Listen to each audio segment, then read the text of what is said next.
one is, how are we sure it won't become another unused law that government only enforces harshly when it wants to? And how will government know if company is not following the data protection law?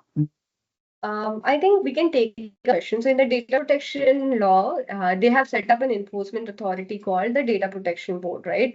Yeah. And Data Protection Board, unlike again, one point of differentiation from other global jurisdictions is it's a quasi-judicial body.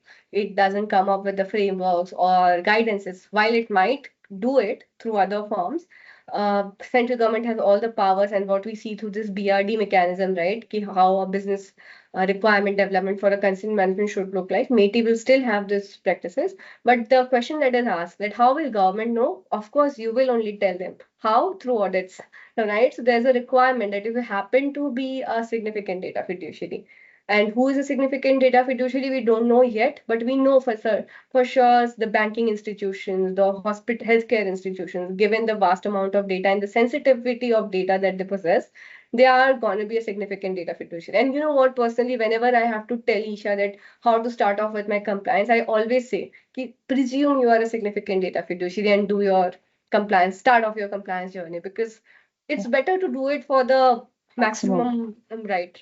So in that case, you have to have a yearly audit, DPI, data protection impact assessment, and the rules clarify. Okay, whenever you are starting off new technology, or in a year, you have to do it once, right? Submit the report of the significant findings to the Data Protection Board. So it is through this regulatory compliance requirement you would be telling Data Protection Board that something like this has happened.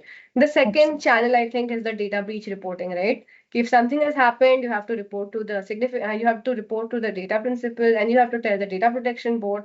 And obviously, data protection breach is a subset of cybersecurity breach. So you will go and report to certain. You will go and report if you are a fintech entity, you will go and report to SEBI. If you are a banking entity, you will go and report to RBI. So I think you will yourself tell that this thing has happened, and maybe, and then obviously the third route is cases, right, which is filed through data principals themselves.